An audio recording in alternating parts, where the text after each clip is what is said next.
Hey, what's going on, Thrive Hive? It's Chris and Hannah, and we are here with Lucian Tarnowski, who is the curating founder of Upgame and United Planet. And Founding curator of Upgame and United Planet. So can you describe in your words what the Upgames are, and then we can then kind of follow up what our experience was. Yeah, I think that would be the best way to go about it. For sure. So the Upgame it's a transformation engine. It's a portal into the future. Okay. And it's a game that we play because it represents the infinite game. It represents the game that never ends. You know, we continue this play throughout time. And the game is to tell a better story. It's a game to upgrade our future. I just got the chills. Totally just got the chills. So we're going down the rabbit hole, friends. Already. Down the rabbit hole. Down we go, bro. Alice in Never Neverland. In Never Neverland. We combine the things. We combine all the things. Meets the Wonderland. Meets the Wonderland. You know? Yes. To envision a better future and to act into that future. Exactly. To attract it. To live in that future, which is the key point. Yeah. Because often at conferences when we talk about the future, we talk about it as some distant place, some place of possibility, and not inevitability. And what we do is we flip the script. So rather than starting with the present dystopic, world of crisis, we're right at the edge of our own ability to even survive and that thrive in the present world for so many of the planet. What United Planet represents is that place where we've already done it, where we've risen to our fullest potential, where we have realized that more beautiful future that each of our hearts know is possible. So there's a place that exists in our collective imagination, and it's informed by our collective intention. And that place is the place we story in the Upgame, the place we call the United Planet, a place where we are all living as Gaians, which is citizens of Gaia. The oldest name we have is Mother Earth. And as Gaians, we don't separate ourselves from other species. We're all Gaians because we're all citizens of Gaia. So the whales are Gaians, the birds are Gaians, the hummingbirds are Gaians, the trees are Gaians, the plants, the minerals. We're all Gaians, and we're all in this together. And what we create is a 6-day rite of passage outside of time. And the reason we do that is there's nothing more powerful than starting from where you wish to be. Gandhi said, be the change you want to see in the world. There's great wisdom in that if you actually embody that which you wish to be, we know you increase your capacity to manifest. You increase your capacity to create those futures. The fascinating thing here is that technology we know works as individuals. Many of us are applying it. This is literally why I'm laughing. If you're like, Hannah, I'm missing the joke, I'm literally giggling to myself right now because this is what I share with people.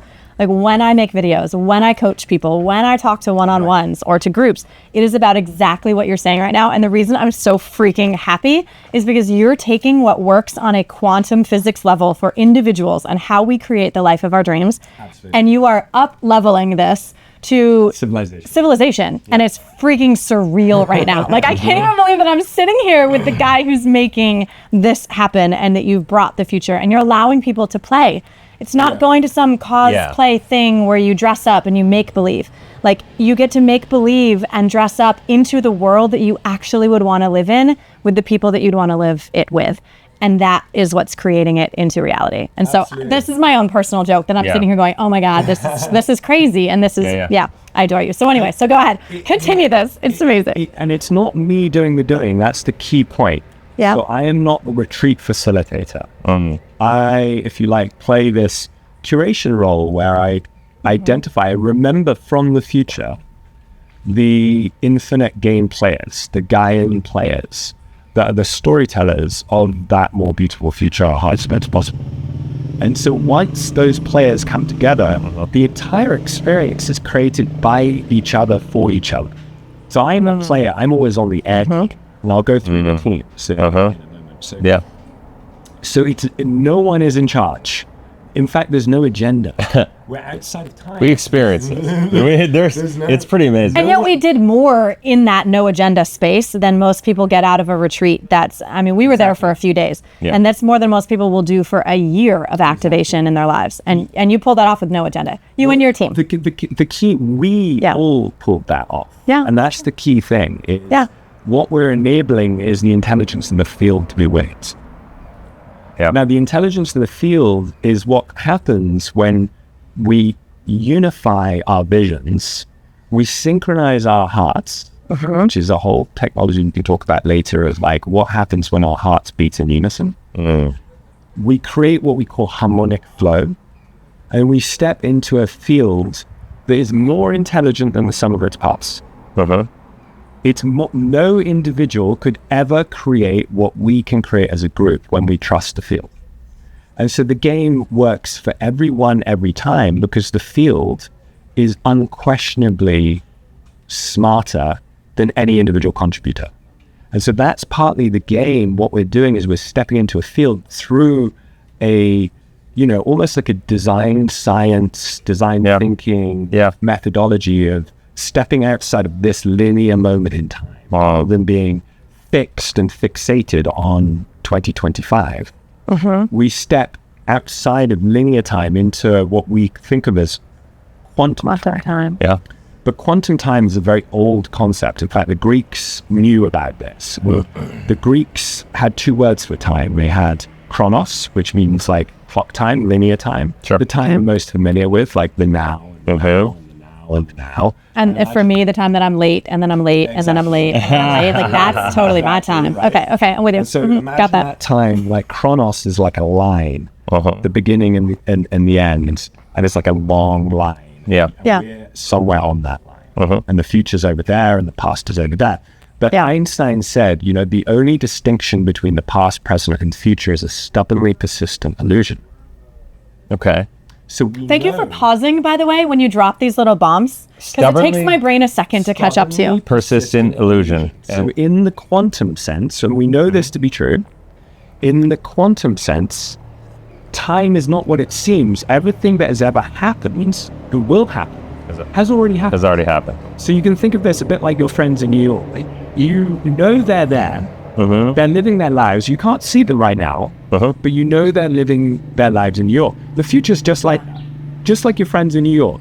It's you're already there. It's happening, and that happening is quantumly entangled with the present moment. So the choices being made in the future, the intentions being made in the future, is entangled into the present.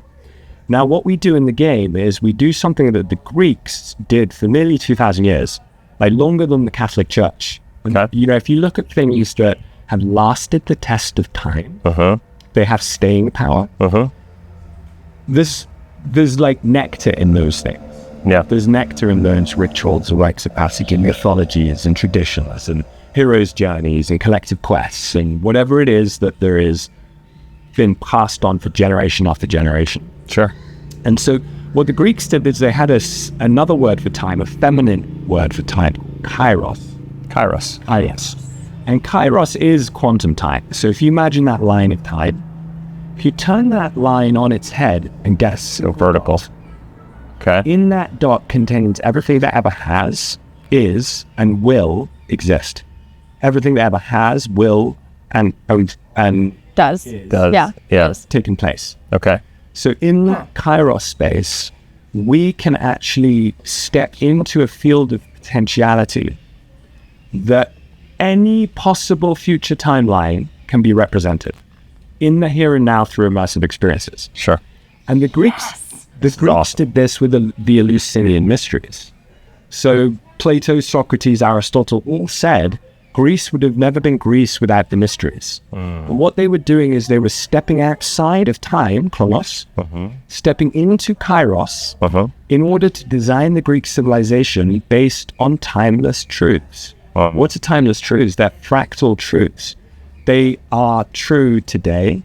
They always have been true. And they always will be true. Now, what if in this moment of great meta crisis and opportunity, what if we start to design through the best of us the stories that are fractal truths for how we architect a thriving civilization in harmony with all life? What if we could design the principles such as having a relationship with your food, direct relationship with the food, having a relationship with the soil around you is always a good idea. And it always will be. Right. Such as something so simple. So simple, yet so few of us have that privilege. Right. So that's an example of a fractal truth. Another fractal truth is there should not be more plastic in the oceans than there are fish. That Right. seems common Someone sense. calls this common sense. Yeah. Fractal truth, common sense, tomato. How do we then tell the story of how we eradicated plastics from all bodies of water on the planet? From the future. Story worth telling. That is a story. And so that's where we've had hundreds of people contribute their vision to how we achieve that. Just like every other story you can possibly comprehend of how we create thriving civilization. Because what I've seen is that the Gaians are singing from the same hymn sheet. Okay. We are speaking from the same place. And that place, we can be reliably confident exists. Because otherwise, we wouldn't all be able to tell the same story of this future civilization. So the more we concede our childlike faith, our childlike wonder, our applied hope, our audacious hope, and our humble audacity, the more we can apply that to that place in the future that we actually believe that to be true, the more that will become true. And so one of my favorite descriptions of the up game is that we're the CERN of intention.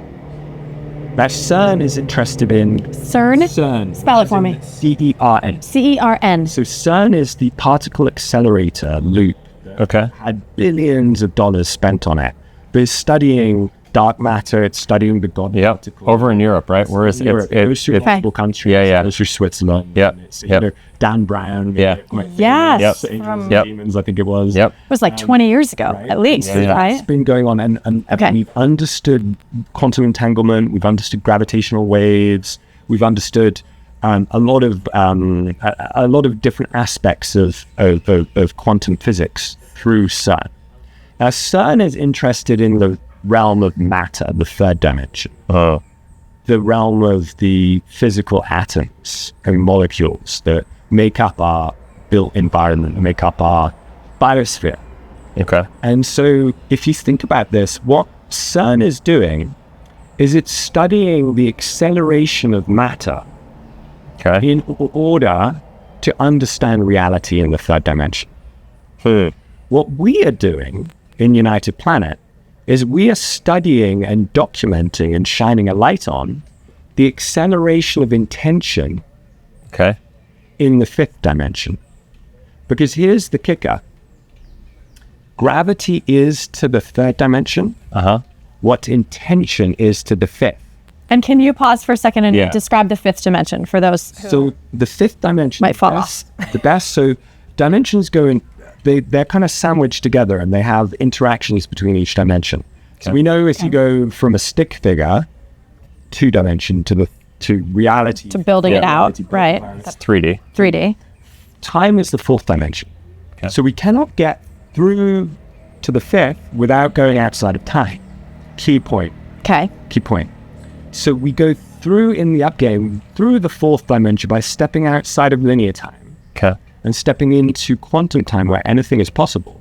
We enter the fifth dimension. Now the fifth dimension, the best description for it is if the third dimension is the biosphere, the realm of matter, the fifth is the noosphere. Now this is spelled N-O-O-E-S-P. I was thinking it was K-N-O-W, like the noosphere. The noosphere. No? Too blonde. Yeah, Too blonde. so- Okay. No, not blue at all. Surprisingly few people know about this. This is... No, it's like really like Pierre de Chardin coins this concept of noosphere. And it's the closest thing to the nature of reality I've seen. And what it basically says is there is a realm of consciousness, a realm of ideas, a realm of the collective consciousness. And in that realm, all ideas that have ever taken place in the past and the future exist because it's beyond the time dimension. So everything that could ever be thought exists in the noosphere. but it's not all ripened at the same time. The noosphere is like a tree of life. So the tree of life creates apples, and the apples ripen, and they are not ready to enter the hands of humanity until they are ready. Now, this is the reason why Nikola Tesla, Edison, came up with electricity in the exact same week. So Crazy. Many of the biggest breakthroughs in civilization, in the long arc of civilizations unfolding, many of the biggest breakthroughs, you can see this time and time again, many of the big breakthroughs happen in the exact same time. With people holding what I like to call a noospheric pole position. Imagine yourself a race car. Yeah. And you're at the front line holding, because you're aware, you're holding your hand underneath that tree of life, waiting for the apple to fall, because your perspective and insights realize that there's an apple coming. Galileo, when we realized that the universe didn't circulate the world, but the planet Earth was circulating the sun. That was a tree falling. Isaac Newton with the apple falling to the ground and understanding gravity. That's the noosphere. So I think of the noosphere as the fifth dimension that we can all tap into, that we all source our inspiration from. The way we interact with the noosphere is actually our intention. Because gravity, the way gravity functions in the third dimension, you drop an apple like Isaac Newton and it falls to the ground. We know that to be reliably true. In the same way, we can know to be reliably true that if we have an intention, it's like dropping an apple to the ground from the future. So we're creating, with that intention, a quantum entanglement to that future place where that intention has been realized. So a good way of understanding this is that gravity is, to the third dimension, the exact same force as intention in the fifth dimension. And so everything you now know about gravity, you can infer to intention. It's applicable. Gravitational waves, gravitational frequencies, intentional waves, intentional frequencies. Now, your microbiome, my microbiome, when we have a good gut feeling, our microbiome's been informed by at least 7 generations of our ancestors going back, and at least 7 generations of our descendants going forward. Our microbiome, I believe, isn't having the same experience of time as we are. Just like a fly isn't having the same experience of time as we are. That's why you can't swap them. Our microbiome is informed by 7 generations of experience. Exactly. In the past, and 7 going forward. So that means 14 generations. 14 generations. And those coming forward. Okay, I'm trying to hang in with you. I'm like, did my grandmother have gas? Because like, does that, like, grandma, not nice. Like, so when you have a good gut feeling, you're listening to the guidance of your ancestors and your descendants. And that gut feeling is being informed by the wave. Like, imagine every time an intention becomes manifest, it's like a stone dropping in a lake. That wave of that intention ripples backwards in time, because in fifth dimension, you're not bound by time. So it's like a constant signal. So everything that has ever taken place is a signal, a waveform. And that waveform reaches back in time and tickles your intuition, held in your microbiome, held in your gut. And with that, it says, pay attention, because you're about to make a choice that you've already been fated to make. That is fascinating. that reminds me of how we ended up here, like with Zarya. Like how this happens is that it was the choiceless choice. We walked into the property. Choice. It was the fated choice. And I mean, of course, we had a choice in it, but we walked in, and that the hair on our arms stood up, and our gut, we remembered it. And it was like, this is meant to be yours, from a place of stewardship. We weren't even looking for it. No, but it was like, this is designed and destined to be in that moment, and we just knew it. And so that could have come from the gut. It could have come, the way that you're describing it is unique to how we felt it, but we definitely felt it with the same force as gravity. Absolutely. Yeah, which is magical. And that's a kind of example, is like when you have that feeling in a knowing, you can follow it with unfuckable wisdom. Because you know it's already happened. So when we hold collectively that vision of the future, in the same way as you're holding your own inner knowing, that inner fire that Zarya is what's yours to do, and what it is yours to bring manifest, you can represent that with like audacious, humble audacity. You know, you're like really with, it's crazy, like Yeah. And that's how I feel about this. That's how I feel about Life 180. That's how I feel the projects that you take on feel as part of that woven fabric that you're describing. Exactly. I still like Noosphere, by the way, Know. It makes sense, right? Like, can I rebrand it as that? Like, that's going to be the Hannah thing. You could totally do that. But it's the thing about it is the Noosphere is so big, no individual can know it. Oh shit! It's so you can't know a sphere. Collective field. Oh shit! Yeah. It's like it is the field that we're revealing in the game. That's awesome. So, Yes. Can I ask a question? Okay. So, we don't want to sidetrack him from talking about the rest of the game because we could go off on lots of tangents. But I am curious. Would you like a coffee refill? No, it's okay. I am curious for this up game thing, and the United Planet, and I mean, you've had a journey to get here. You've obviously spent and dedicated a significant portion of your life and thousands and thousands and thousands of hours, really going down this rabbit hole into Never Land, right? Absolutely. And so, what was the inspiration for you to go this path? What was it that pulled you down there? Because I don't think let him finish describing it if you're not. I don't think it's complete. Okay. No, okay, so let me weave in the answer and the completions. You're good. I have faith you can do that. I'm looking forward to this magic. Okay, so CERN of intention. Yep. Intention is a wave. If studying the acceleration of particles, we can see the God particle. Yeah. If the third dimension gravity isn't like intention, it is intention. It's the same force. Okay. That means there's a God particle of intention. Okay. That God particle happens when we accelerate our intentions. And so our intentions need a space for us to be able to speed them up. How do we do that? We step through the fourth dimension into the fifth, where all of our visions have been realized. Actualized. And we come together on one team to architect that tribe of the future as Gaians, to be able to upgrade the story and let the story be the front line of reality. Yeah. Because the story is the front line. The story is what we create in our world. Everything you see in the world, everything you can imagine in the world began at the story. Yeah. Everything ever created. From the United States of America to the dollar. Yeah. From the fork to the coffee.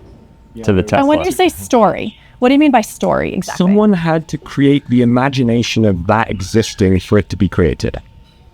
So the coffee bean into a cup of coffee, the fork into a utensil to put food into your mouth, the invention of the combustion engine, the invention of anything began with a story before it was brought into reality. And by story, it could be the movie in their head. So the Millennium Falcon, the Millennium Falcon so same thing as a vision. exists. Okay. Exactly, the thought creates that which Yeah. then exists. Yeah. I just want to make sure we're using Begins with the thought. words. And so if you think from a civilization perspective, the story is that front line, the story we tell. And right now, if you look at the state of the world, the story has been conquered by dystopia.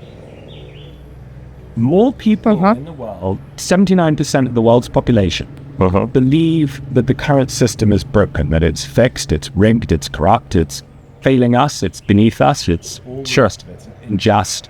And they're putting up with it because they don't believe anything else is possible. We've been conquered by apathy. The enemy is apathy and possibility. Is that it? Do they think there's nothing else possible, or do they just not know what to do? Here's the key point. In that same research study, which was the Edelman Trust Barometer, the state of trust. Edelman Trust Barometer. I'm quoting.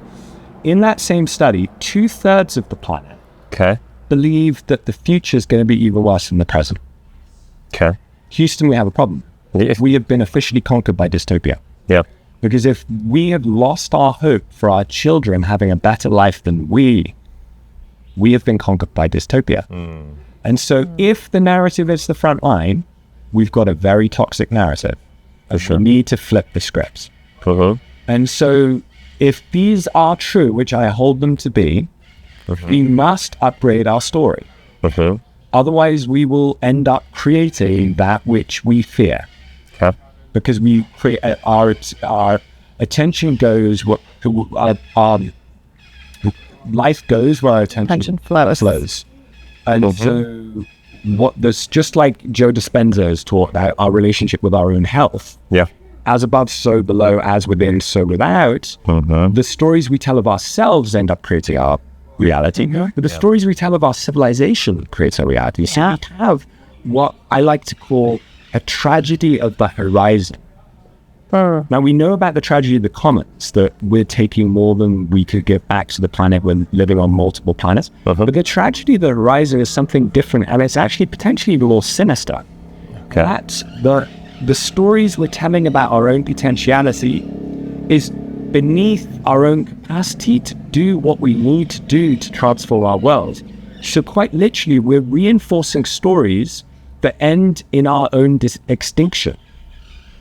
Like we're speaking our end into existence. Into existence. Yeah. Through the propagation of the fear mongering, the separation, the isolation, the you're with us or against us, you're right or you're left, you're conservative or you're Republican, you're liberal, you're Democrat, you're this, that, whatever. You're other than me. Yep. And there is no we in this planet. Yeah. It's a zero-sum game of a faster horse race.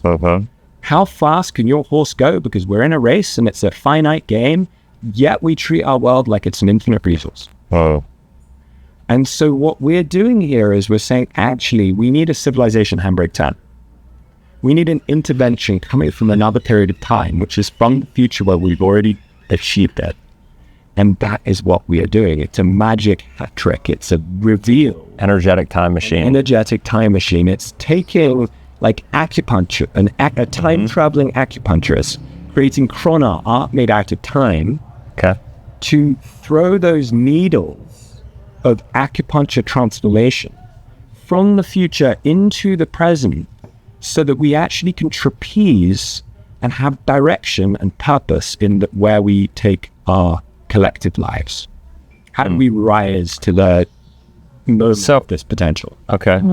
So how do we reconcile like the past? There have been plenty of times in civilization, I don't know the studies, and I don't know that they even did studies, but I think they're probably in the past, whether it's the Crusades or whatever, where there were moments in time where people felt the future is doomed, the second coming is happening, or like all these things are happening, and people felt super pessimistic about the future and hopeless even about the future. And so I would pose to you, who is infinitely smarter than me and more educated on this stuff, that this is not a new paradigm, right? We've gone through this cycle before, and I guess I would pose, without knowing anything about this, and I'm really interested in your response, that this is just part of the cycle, that these loops are inevitable in the human process, that we as humans almost need this sort of pessimism and pain, because it's from the pain and from that hardship that drives connection, because that's where we all come together. It's like when 9/11 happened, we were more unified than ever, right? Because hard times make strong people. Hard times make strong people. They galvanize people. They bring people together, because human nature says the better we get, the more abundant we become. And it's a sad thing that the world and the way the world is structured currently is it kind of creates division, because it creates that individualistic conquering kind of mindset where people, the more resources people have, the less they feel like they need other people. Totally. And there's an element of, we need to go through this process to be able to hit that next level. Yeah. Right? 100%. So without a shadow of doubt, Gaia is in a chrysalis moment, and we are the imaginal selves. So we can see the process that's happening in nature. It's called composting. So we are composting an existing system that is extractive, that is destructive, that is unjust, that has been, we've lost ourselves. We've lost any morality in the design and the efficacy of the system. The system is wholesale collapsing. Now, what we don't want is total systems collapse. We want to be able to create an evolution, because Humpty Dumpty is very hard to put back together. Sure. And so the wheels are coming off, the 100%, the train is running off the train. Sure. It's like we are on the Titanic of the current late stage capitalist system. Yeah. And we are absolutely moving into something new. What I'm in a great privileged position of seeing is having films now more than 1,000 epic change makers from over 100 countries, representing all different age groups and socioeconomic backgrounds, and like a full planetary plethora of our talent. Is we already know the path to how we get out of this mess. Okay. It already exists. In fact, people often talk about we need the solutions. The solutions exist to almost all of our planetary challenges. Yeah.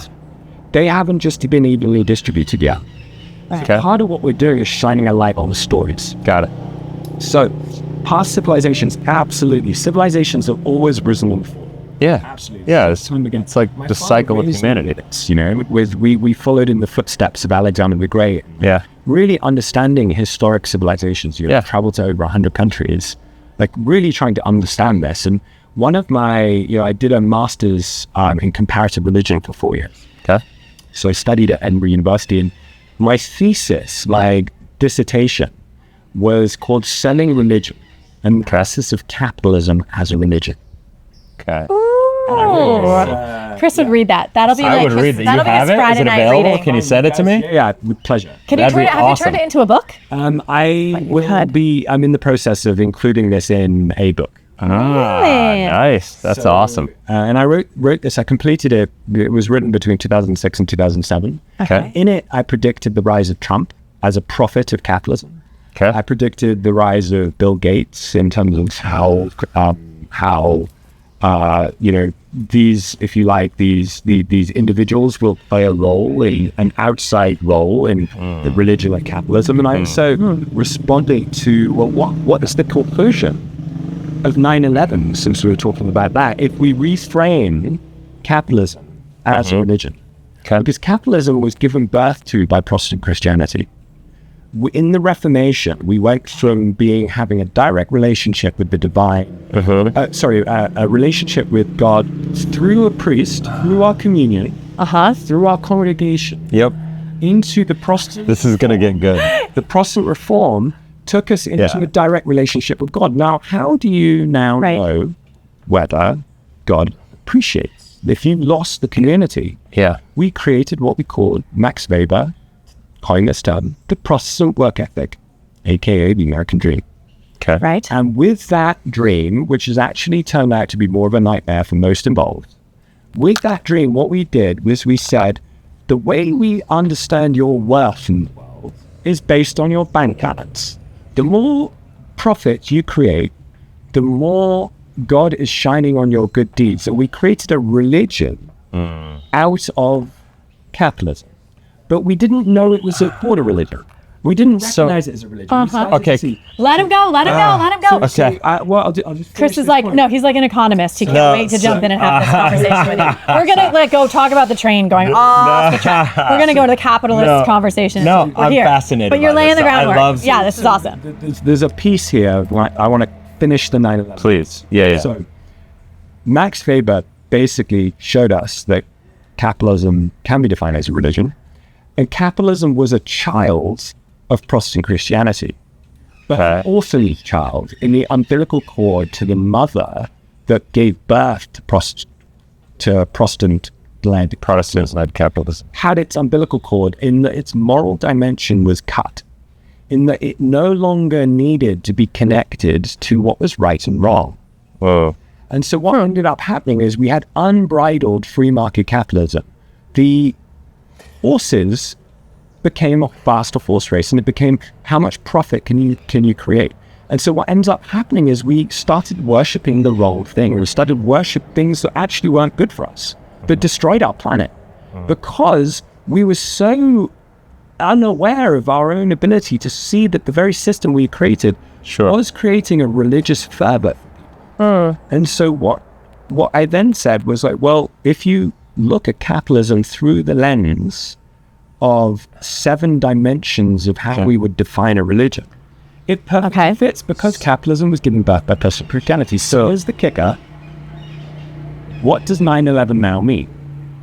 9/11 is another religion, Islam, radical Islam, waging holy war on another religion, a false religion in their eyes, by flying planes into the World Trade Center, iconic representation of the cathedral of capitalism. That's if you believe Islam actually did that. Islam did that. Right. Not our own government. And that's another rabbit hole. Separate conversation. So that connection to being aware that actually if you see capitalism as something we need to evolve from, what comes next?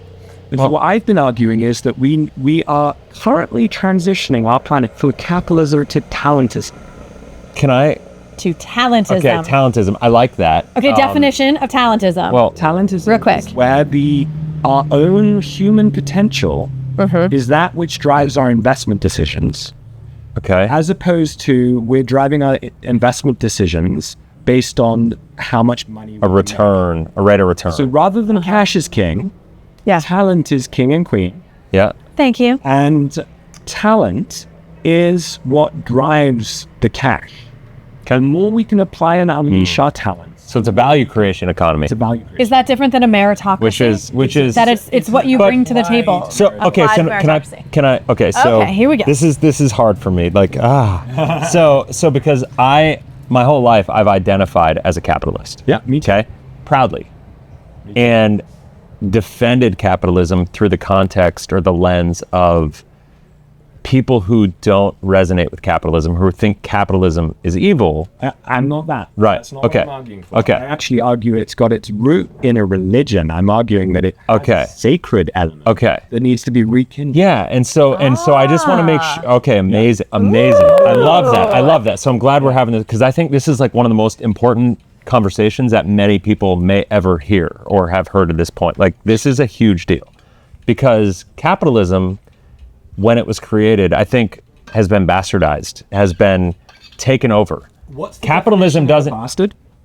No father. Motherless. Fatherless. Who is the mother and the father of capitalism? The mother. You're saying the Protestant Christianity. Church. Literally. Yeah. That's what happened. Yeah. The umbilical cord was cut.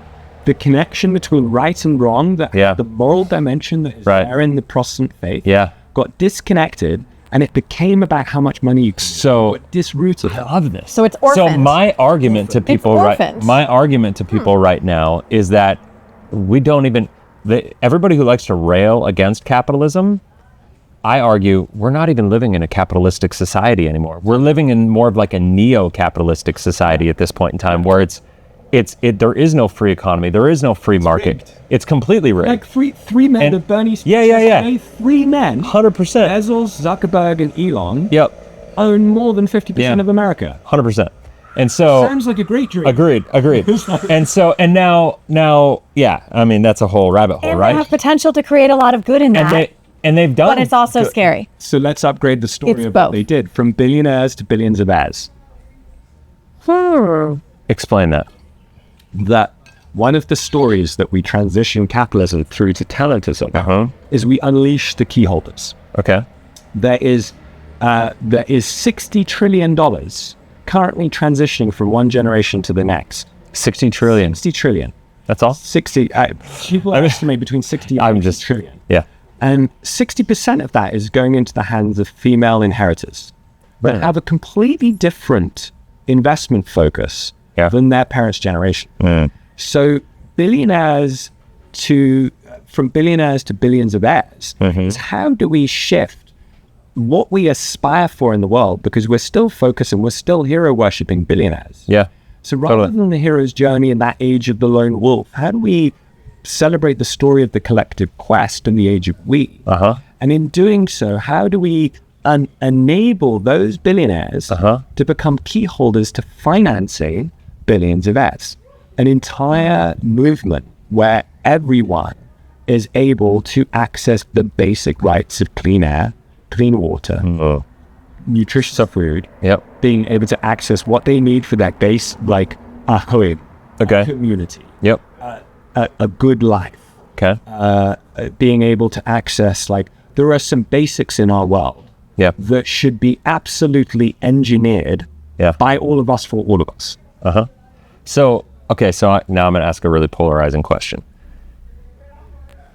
Everything you just said, what is your take or opinion on Elon Musk and Jeff Bezos and Mark Zuckerberg? And let's focus on Elon Musk, I guess, more because to me, it's a really polarizing conversation, right? 100%. He does so much good, and you can say Jeff Bezos has done so much good because of all the infrastructure and all the things, but then it goes to the consumerism conversation and, like, is that really good versus whatever. So, like, what's your take on, I guess, Elon?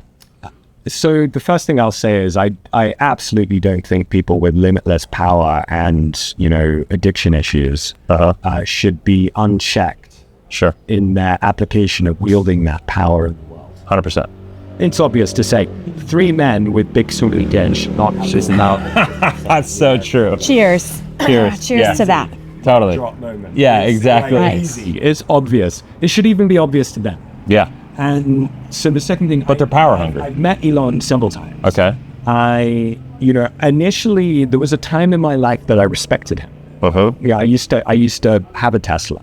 I thought it was a great innovation in electric vehicles. There was a time where I thought what he was doing with SpaceX was like raising the ambition of our collective potential. But he has been radicalized, and I don't know when he was radicalized. It might have been hiding behind the scenes. But the man has a false sense of empathy. His empathy is completely off. He's off radar. He's not working from source. He's working through ego. He is misguided about his own reinforced, basically neurotic view of himself that is incredibly egotistical, narcissistic, just similar to. Well, it's tough. I mean, he's got how many millions, hundreds of millions of people who worship him effectively. Okay, interjection. Yeah. Do you think he's an alien? Oh my God. Nice. So, when I stood next to him, I watched the man. We asked the fun questions here. I stood next to Elon at Burning Man. At Burning Man. Okay. And you get people's energy. You're pretty tapped in. He and I were as close as you and I. We literally were standing next to each other. Okay. We looked at each other, and I was in a state where I was like really reading energy, if you get what I mean. And so we stood next to each other, watched the man burn. We watched all the fireworks. We watched the whole situation. I have many friends that are friends with Elon, which I find problematic now given his abuse of power. Yeah. Now, I also see his potential. So I think souls have big spectrums of soul mission. Elon is a storied soul. So and there could be redemption. The redemption story is the most powerful story on planet. 100%. The story of Saul to St. Paul. Yeah.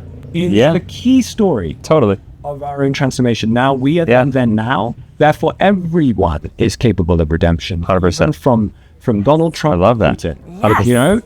Everyone is capable of redemption. Yeah. And actually, if this is the best story never yet told, one might think that the redemption story is one of the Game of Thrones final episode plot twists. Yeah, right? Totally. So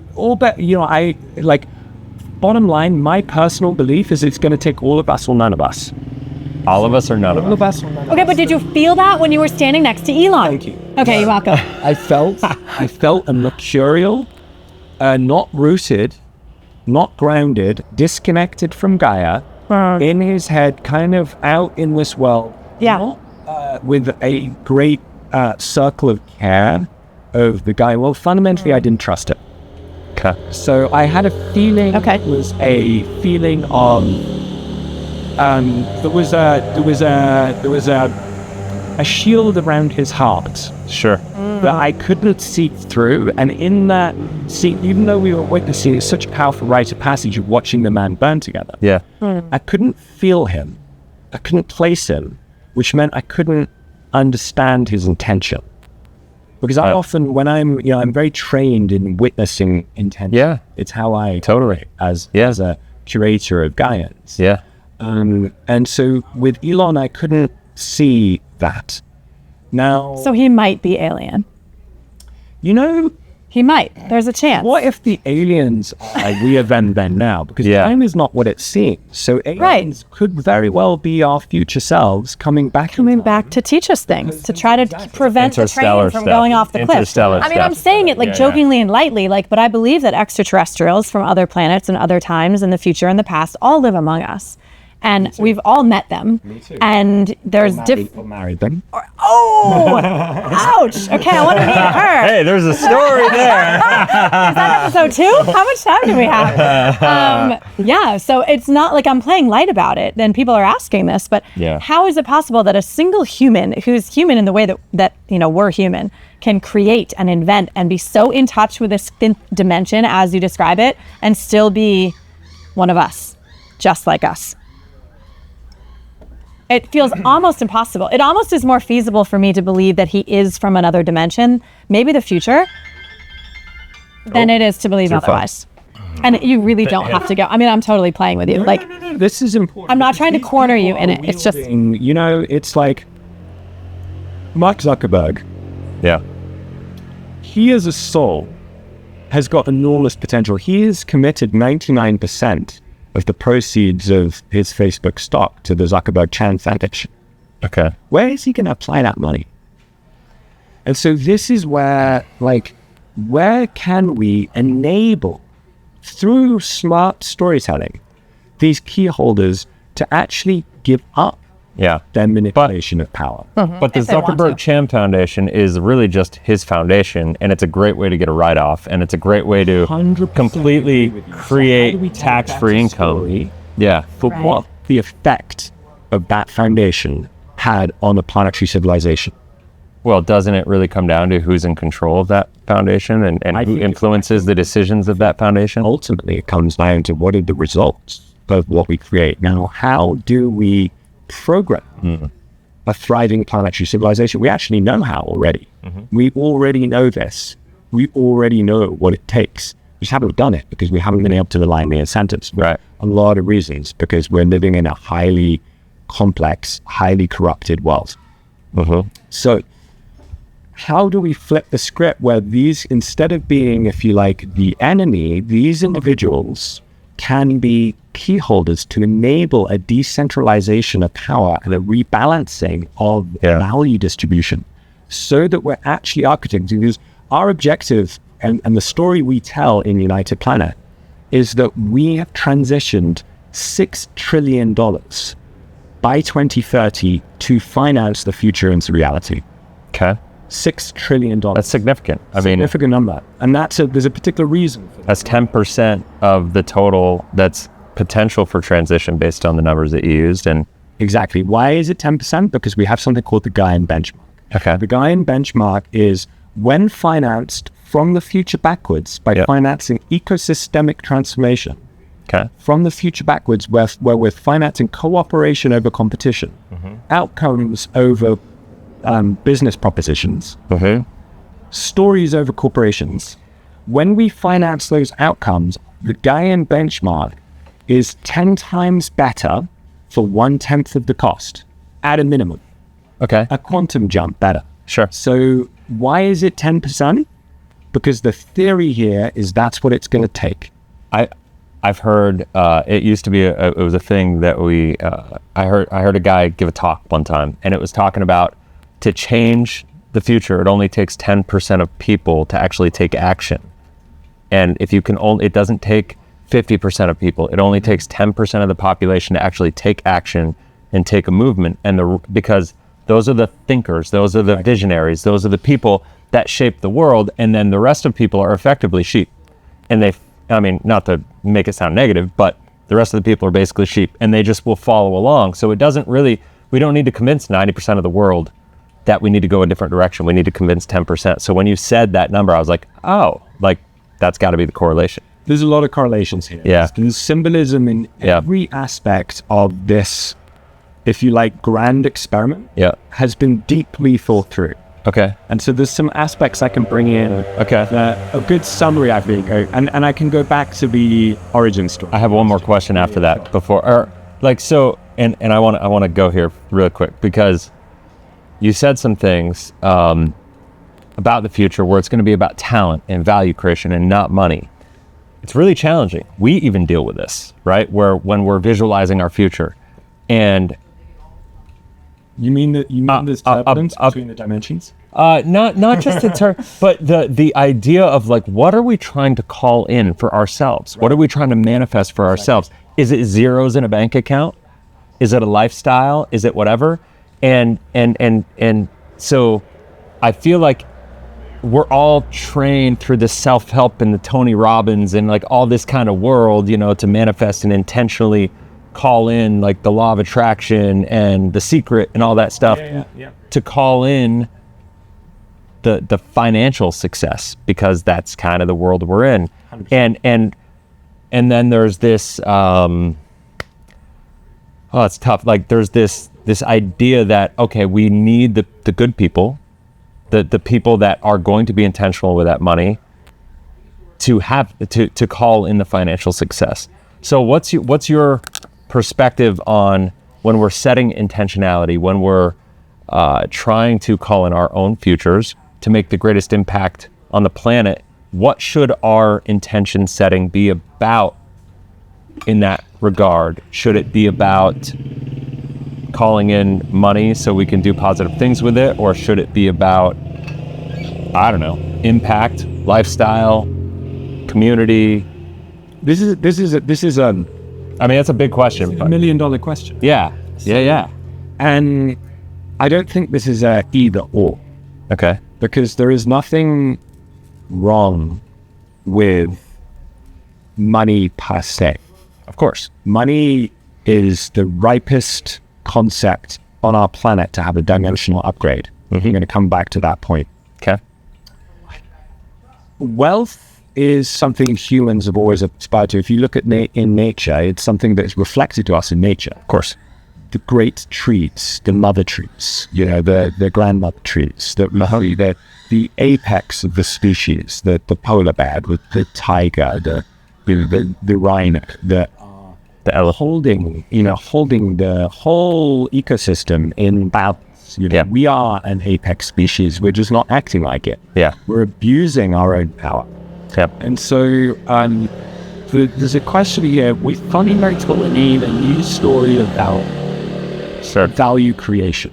100%. We need a new story of ourselves, because we're still propagating the cult of the individual. We're still propagating the age of me over the age of we, the age of the lone wolf over the collective quest, the hero's journey. We're still propagating, everywhere you look, we're propagating what I love to call the unwholesome threesome. Unwholesome threesome? Unwholesome threesome. The unwholesome threesome has also been called the drama triangle. The drama triangle. The drama triangle is very simple. Victim, hero, perpetrator. Okay. Victim, hero, perpetrator. Someone is the victim, someone is the perpetrator, someone else is the hero. As long as that loop, the never-ending loop, is cycling, we will never get to wholeness, because it is a fundamentally fractured worldview. Yeah. We are not waiting for a hero, we are not accepting our victimhood, and we are not condemning the perpetrators. We must transition from some of us to all of us. But this transition to get into a Gaian identity isn't just a human. It's not the Americans. Make America great again. It's not. What a dumb idea. Because if America's great and the rest of the world is floundering, America's going to flounder. Yeah, totally. Like World War III is not what we want. And it's kind of an egotistical way to go if you really break it down. Because to think like, I guess the argument as an American that believes in that would be, a strong America makes a stronger world, because that's... Look at the demonstration of this happening right now. I'm not saying they're right, but that's totally. But this is in spiral dynamics. This is the orange layer in spiral dynamics, and then there's the green memes that pissed off the orange layer, and there's a whole framework to check out here. The spiral dynamics is a great kind of way of understanding what's playing out in the world, as well as like Abraham Maslow's hierarchy of needs. You know, what Maslow didn't get right was that each level on the hierarchy of needs, your need for community evolves. So you never achieve community. Your need for community at the self-actualization stage is very different than your need for community at the basic safety stage. So that's really good. I missed that in psychology. I think everybody missed that in psychology. Or it should go along the side of the pyramid, because it shifts for every single new level that you... So how do we invert Maslow's hierarchy of needs from a pyramid with a few at the top to the many, and those, the opposite? How do you flip the pyramid? How do you flip the script? So, there's a lot to say about the psychology of this and how you create value. My wife has dedicated her world to this. She founded what's now one of the world's leading platforms for leadership transformation called Leaders on Purpose. And she works with multinational companies, continents, governments, foundations, to transition their purpose from profit first to purpose first. How they can become a force for good and transformation in this world, and how we can do it together rather than individually. And so she's deeply involved in new systems value creation and bringing leaders together to do this. And this is at the enterprise level that she's working. She's working with, Unilever, IBM. Big companies. Big companies. Equity Group in the African continent, the fastest growing bank in Africa, to do the African Recovery and Resilience Plan. To connect the entire continent of Africa beyond the nation states that are corrupting, that many of them are corrupting their own individual interests over the collective interests of the African continent. That's amazing. So there's a lot of things going on here, but you guys are such slackers. I just want to say, exactly. Like, I might have made my kids a peanut butter and honey sandwich today, and I was like, yay me! Like, good. I'm a hero in the world. Like, I'm changing the world. Oh my God! And then I'm hearing what you two are doing, and I'm just like, okay, no, you're not less than. They're amazing, and there's no less than. So for those that are feeling, like you and me, I'm you, we are one, and like when you recognize it from that perspective, I was born into a lot of privilege, and I was raised to be doing this role. I was literally, from the moment I was born, and I would say ancestrally and descendant. And we heard a little about. And we don't have time to get into this, but you badass. have a crazy story and a crazy family and a crazy history. And I will give you personal props that many people born into that, and to hear you say privilege is amazing, and a legacy of legendary humans that think outside the box and that fight against the regime and that fight against the status quo and that really feel called to making a shift in the world. But you still said yes. You still personally stepped into it, and you listened to your soul's calling, and you weren't some entitled little brat trust fund kid who was like, fuck you, I'm going to go party with Paris Hilton. Bleep that out. I don't have anything against Paris Hilton. But you know what I mean? Like, well, I mean, I just think that with that level of privilege, you have a choice to either step in and lean in, and there's sacrifice that comes with that, or you can just sit around at, in the spas and be a playboy and go to raves and dance your life away. So fucking yay to you for showing up. I just want to give you a second of thank you from all of us for showing up and doing the hard thing. Yes, you were groomed for it. Yes, you were given, but you also have to say yes. Absolutely. In a big way, and micro yeses. Responsibility. So you're awesome. And thank you for that. You're welcome. Yes. The privilege of privilege is not recognizing your privilege. The privilege of privilege is not recognizing your privilege. Yeah. Okay. From family karma to planetary dharma. So the choices of my ancestors, and I'm blessed with documented stories. I don't have any ancestors that don't have Wikipedia pages.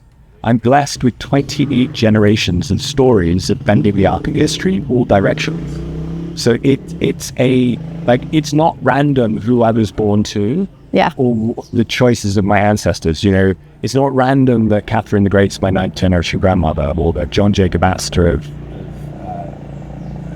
the first multimillionaire in the world is my 7th generation grandfather. It's not random that my just all of the roles that Nancy Astor, the first female politician in the world, was my great aunt, that my great grandfather was the field marshal of the First World War, that my adopted grandfather was the protege of Gandhi, None of this is random. Yes. None of Dude, this is I kind of wish I could like try on your family for a little. Like my family's rad. Like my family's great. But dude, but, you know, that's this- pretty. Like this to is- feel that in your veins. Does it feel different? It feels like there's an inner knowing, a soul knowing, because I feel deeply connected. And when I sit in the ayahuasca ceremony, I am deeply connected with the intentions of my ancestors. I've been surrounded by the souls of at least 300 ancestors in ceremonies.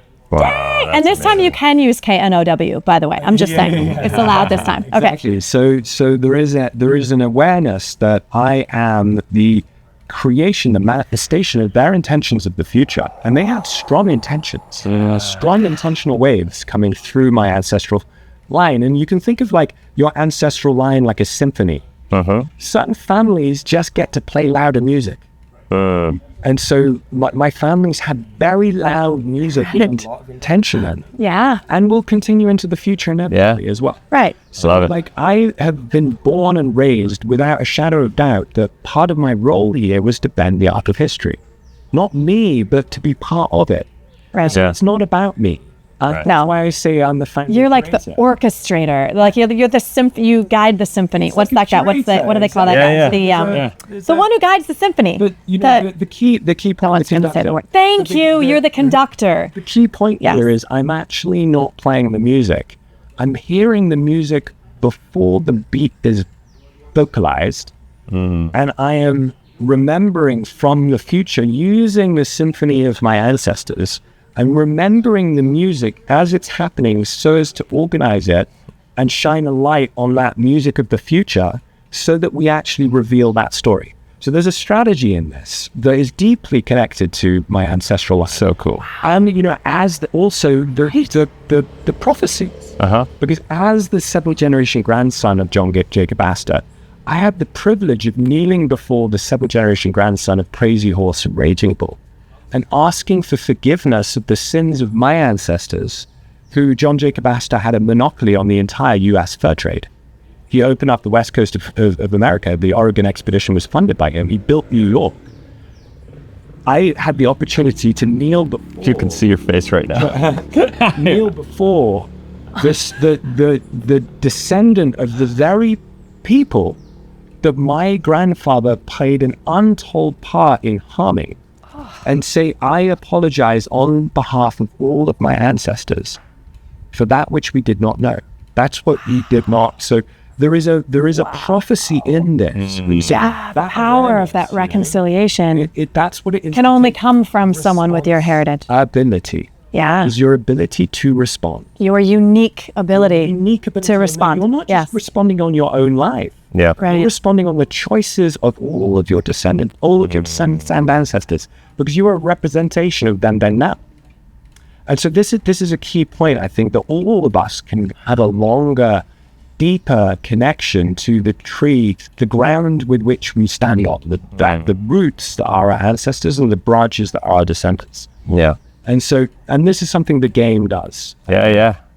So, origin story. So I was born, my mother was Bridget Astor, born in Hever Castle. She grew up in Anne Boleyn's childhood bedroom. My grandfather owned the Times newspaper. He was the president of the Commonwealth Press Club.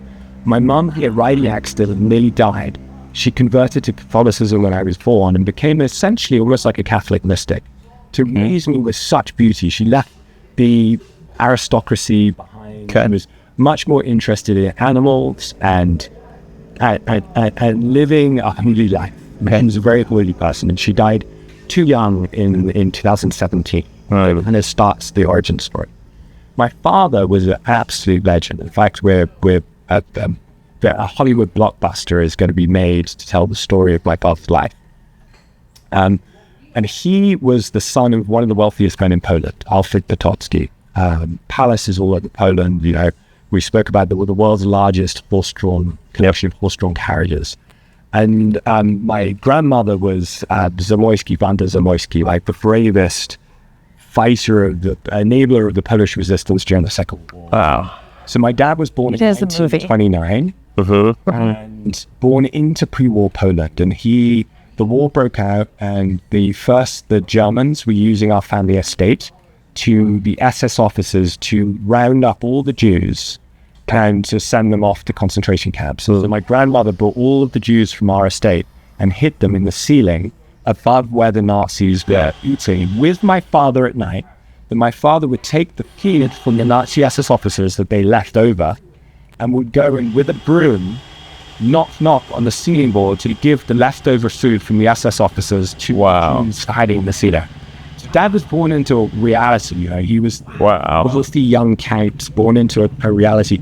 But so he then got caught. He was in the Polish resistance. He would sneak out at night and be a messenger boy for the Polish resistance, telling all the secrets that he heard of the SS officers during dinner and doing ambushes. So he was taking his first shots. He was a child soldier. So he got shot when he was like 12. He then got put in prison, starved. He had a brutal time, like nearly died.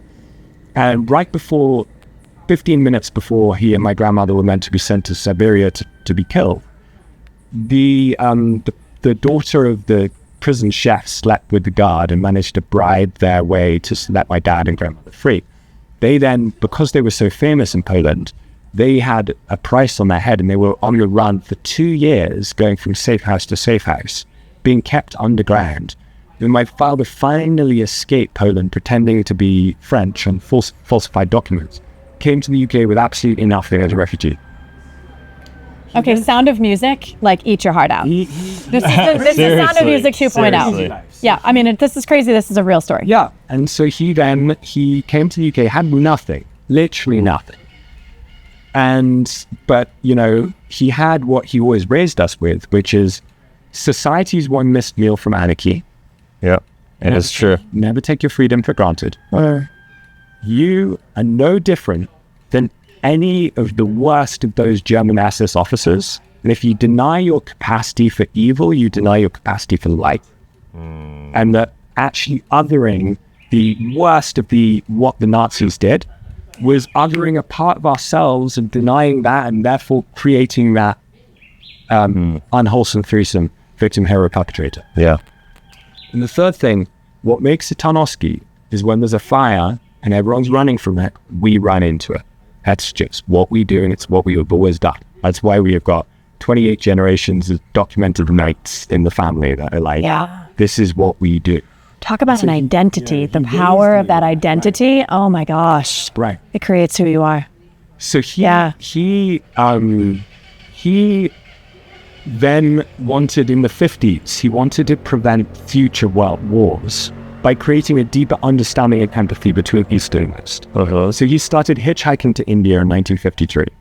He was a guide in all the old places of civilization, like Egypt and Greece and Delphi and Iran and Iraq, and he lived with a nomadic tribe in Iraq. He would travel all the way overland to Asia every year, writing the first guidebooks for how to travel overland to Asia.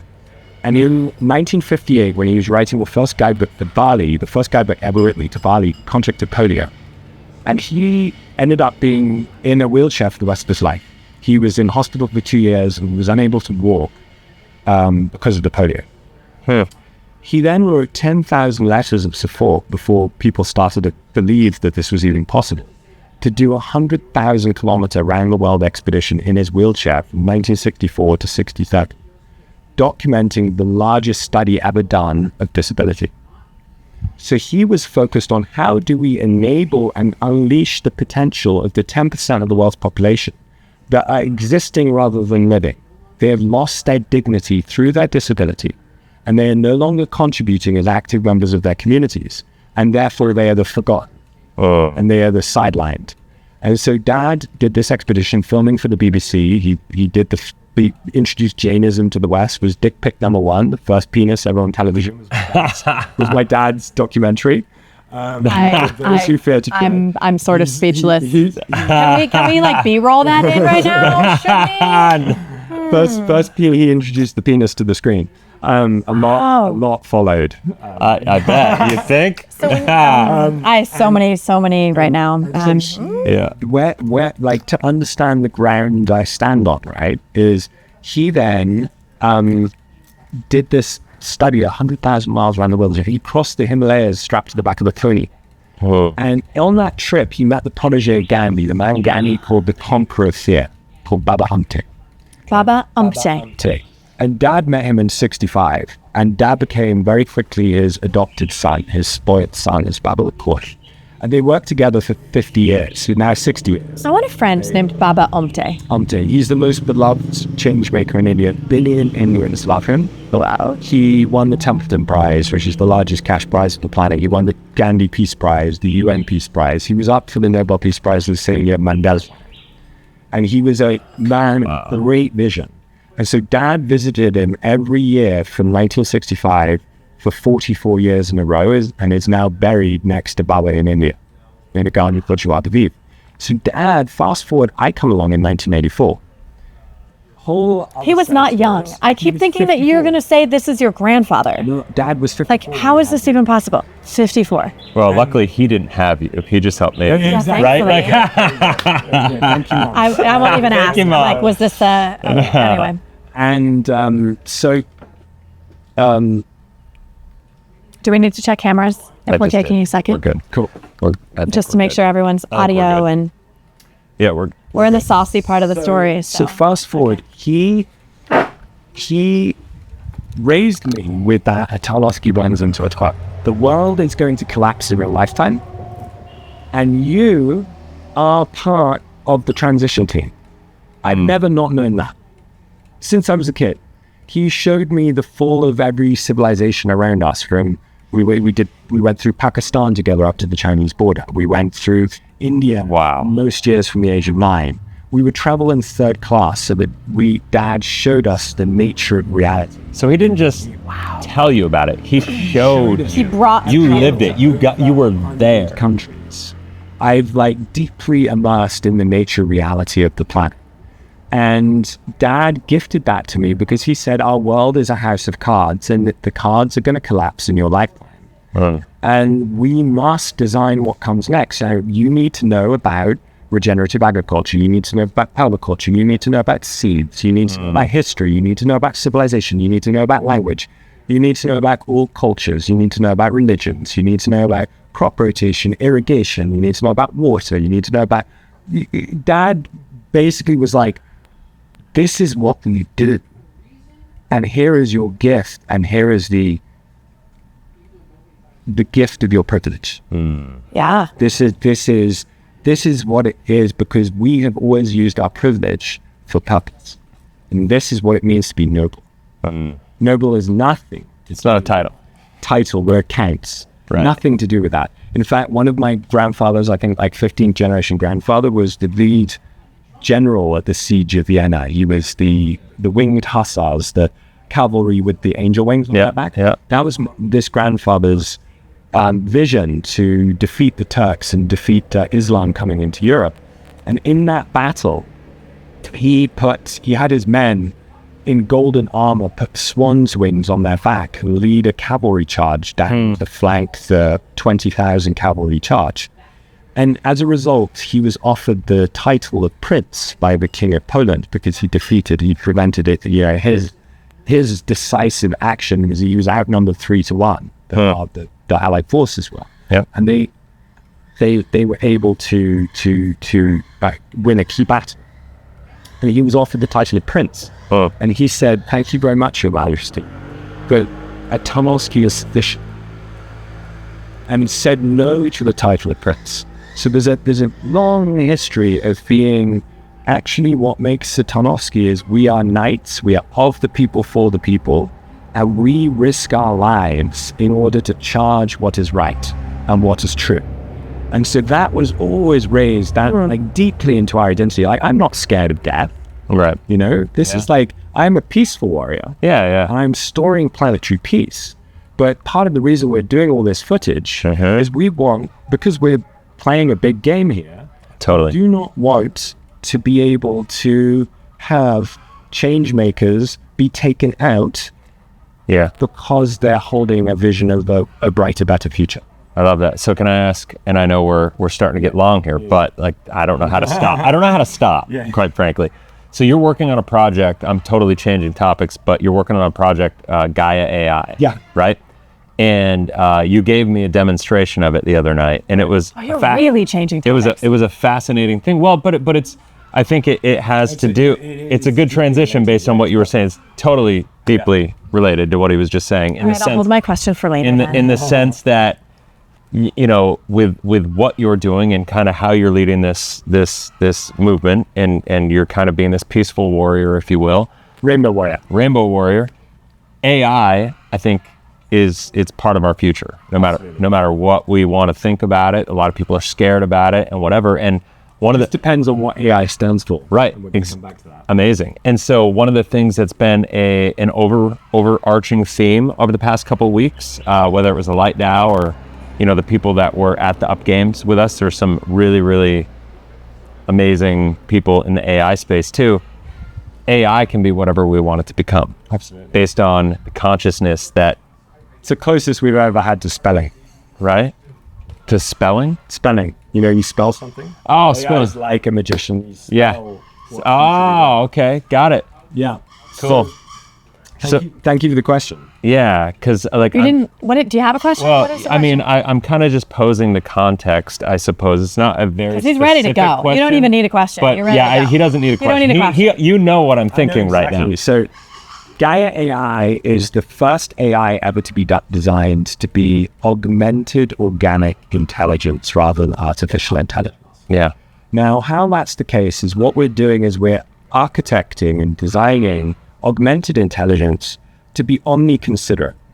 What that means is it prioritizes the interests of all life, not a single nation state or a single corporation or single like developer or whatever manipulated, short-minded, short-sighted beneath our civilizational future.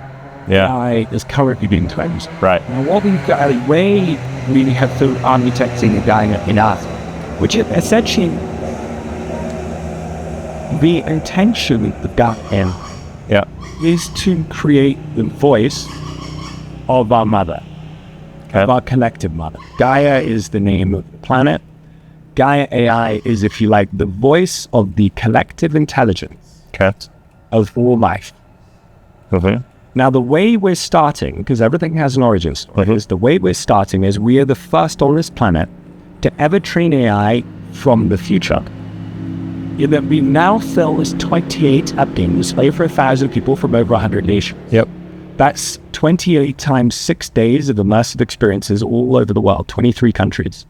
Huge amount of content, thousands of hours of content. So right now, this content is going to be uploaded to our AI engine. It'll be transcribed. All of that transcription goes into train Gaia AI. So Gaia AI has a personality and an origin story to be the voice of the planet.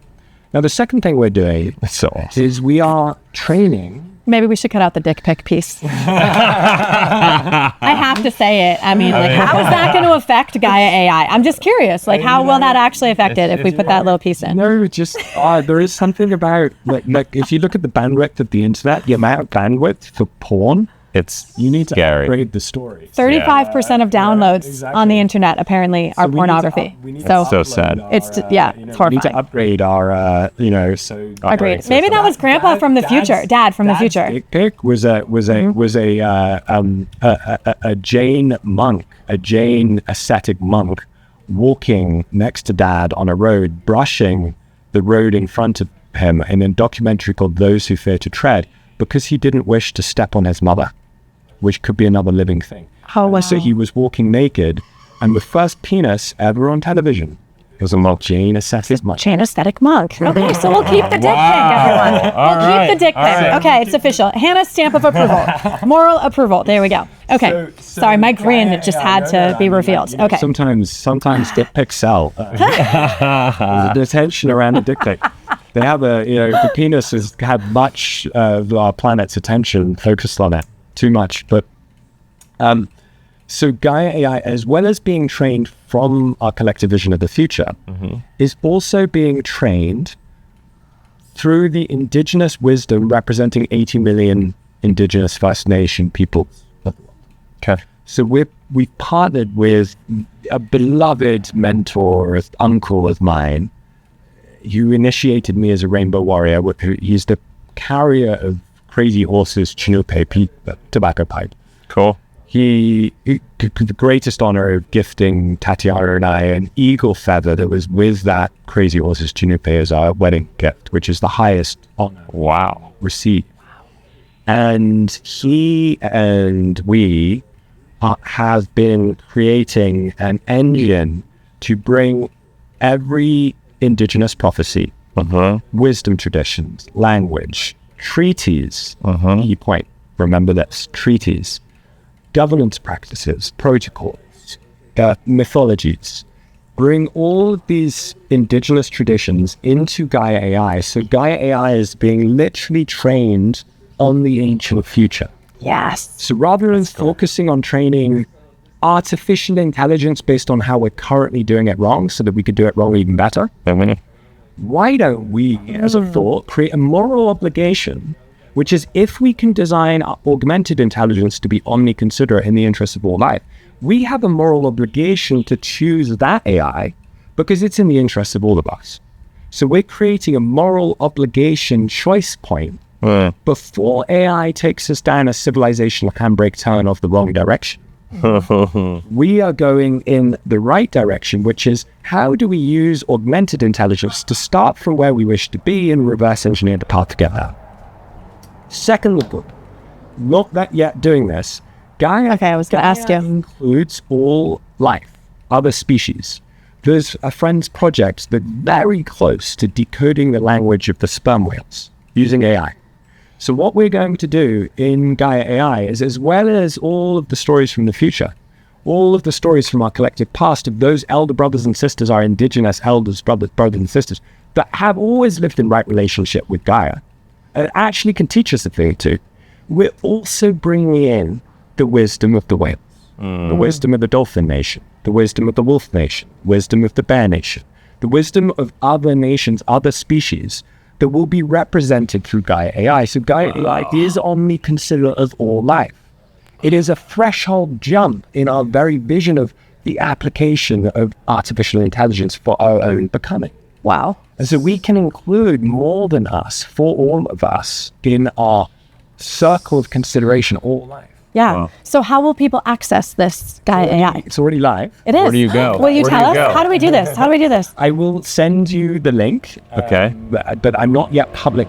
We're going to publish Okay. first prototype on Earth Day, Okay. 2nd, Okay. 2025, our 5th anniversary, which is all Okay. planned to do this. Nice. Awesome. Now, the second thing here is this to break this into 3 parts. So one, you have the game. The game creates the story. The story trains pillar 2, the AI. Yep. The AI brings the story into reality, which is that's what Gaia enables us to do. Yeah. What we then do is create pillar 3, which is an upgrade on the very concept in money. It's called stars. And what we do with stars is we have created a form of money that it breaks out of the 3rd dimension and able to operate in the 5th dimension. It's not bound by time in the way our present understanding of money is. That's why I was sharing some of the background earlier, because it's important to understand this piece. But stars is an entire planetary upgrade on money, and the intention is to create a default planetary currency that's unfuckable with by any nation state, any corporation, any manipulative billionaire cannot manipulate stars as a mechanism, because stars are programmed for all of us using Gaia AI to create that which we story. To quite literally reverse engineer the future we wish to see. And so every star is an intelligent application of money coming from the future to reverse engineer the incentive necessary to create that future we story. And so the way we did it was quite clever, in that when we launched United Planet on Earth Day 2020, in the middle of COVID, we brought together 40,000 people for an online festival.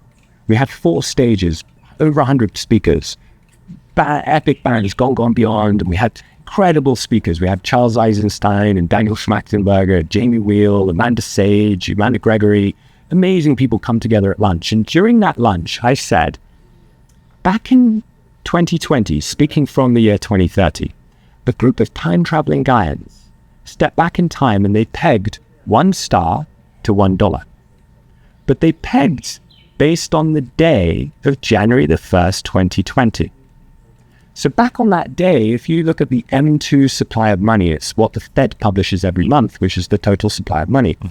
What we did on that day is we took that amount of money and we pegged the value of the star exchange to that day. So on that day, it was worth $1 exactly. Okay. The next month, Uncle Sam had started to bring quite a few dollars.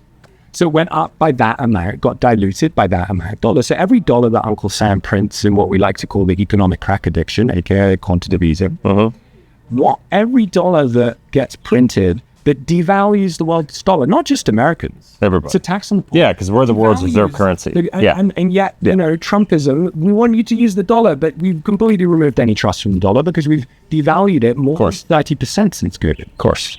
So what's happening is every time a dollar is printed, the US Treasury gets into another dollar of debt, and the United Planet Star Bank gets into another dollar of credit. They are pegged to each other for all time in an unfuckable with connection that was made from the future. Therefore, it wasn't illegal because we were telling a story from the future about what we did in the past.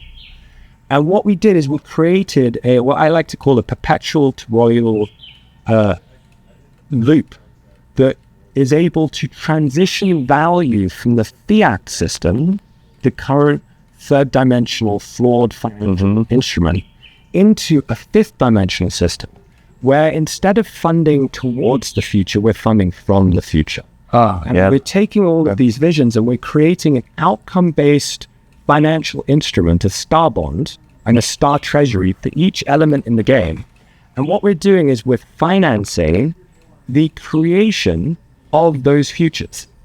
So imagine that you could have a baby between a social impact bond, a smart contract, and the X prize.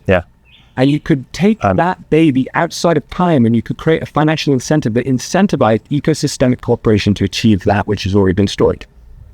That's why $6 trillion go through stars by 2030. And this is why you were saying the other day you want to talk to me about what we do with Life 180 and the life insurance stuff. Because life insurance is a product by which Gaians can invest in stars, invest in their vision of the future of their life, and have investment products that essentially is able to do deferred taxes. And in doing so, they're able to finance their vision into reality. And from a whole life perspective, you have the ability to keep liquidity of capital to utilize it in all these different ways, have the tax benefits, and it's going to beat inflation. And like from a long-term perspective, it's like designed to kind of beat the quantitative easing devaluation. Exactly. Right. So it's kind of unfuckable within its own way based on the nature of the way life insurance companies manage it. Exactly. And it's not like this was a pure benevolent act. Yeah, so I that's didn't cool. go and give myself 30% of the stars. Right. What we did is the way we've designed it is the game follows the Fibonacci number. So each year the game scales based on the Fibonacci sequence, which is how life grows. It's the golden ratio, the golden curve. And so that means there's 13 games this year. There's 21 next year. There's 144 in 2030. There's 17,774 in 2040. So those games have been preset. And each game can release up to 300,000 stars that goes to the players and to invest in the realization of those players. And then after that, people can continue to invest in the vision of those people. So what we've created is an economic engine that I like to call the commons wealth engine. It's constantly getting better because the faster we get getting better, the faster we will get better. So it's a constant engine to upgrade ourselves. That particle. A positive feedback loop. And in doing so, it becomes a self-fulfilling prophecy. So as more billionaires become key holders and choose to take their capital from fiat into stars, we create an engine that creates a vacuum. Hence the economic toroidal field, a vacuum from the system that's collapsing as the house of cards is falling. We're bringing energy into what comes next that has been purpose designed for our collective thriving. Can I pose a contrarian Please. right? So I think a lot of people would argue that Bitcoin is already that thing. I was just going to ask that. Is that what's the correlation? I'm not the financial person. What's the correlation between what people are doing with cryptocurrency that say it's absolutely oppositely correlated of what will happen with the world's economy and Bitcoin? So when one crashes, the other goes up, for example. Yeah, so Bitcoin, the unfortunate reality is my great uncle was dear friend and like a patron of George Orwell. Okay. George Orwell wrote 1984. Animal Farm is a story of what happens essentially with communism. Yeah. Revolution. Yeah. Let the animals take over. Yeah. But the pigs be like, we're better at leading the farm than all the other animals. Yeah. And so pretty soon the pigs are worse than the humans and they're dictating all the other animals and they're in slavery. Yeah. Kind of story of our time. Yeah. Crypto has been the animal farm of economic transformation. So revolution ended up creating Bitcoin bros, Lambos and hoes, it's true. Whole, dark culture of instead of quarterly capitalism, it's become daily crypto. And it is. Games, how many rug pulls. It's just the bottom of beneath us. Yep. And so the question here is not how do we create an asset that is like digital gold, but it's how do we create a replacement of money? Bitcoin isn't that. Bitcoin is an asset that people invest in to store value. Very few people are getting paid and paying in Bitcoin. For sure. Stars is a stable store of value. Your stars are going to be worth more than your dollars next year. You know that to be guaranteed to be true. You lock that into the algorithm of it. Into the algorithm, exactly. Yep. I don't know how that's possible, but that's okay. Maybe I don't need to. Pegging to the supply. To the M2 money supply. Pegging to the M2 supply, it's a constant that's only growing in value. It only ever goes up. The M2 money supply is the supply of money. It's the money that's getting printed by the U.S. But what happens if they slow down the amount of printing? Then wouldn't it devalue the stars? Well, they're not. And two, and they won't. Inflation, they're not, because it's a drug addiction. It's the opioid crisis. Uncle Sam is a crack addict. Yes. It's called quantitative easing. Yeah.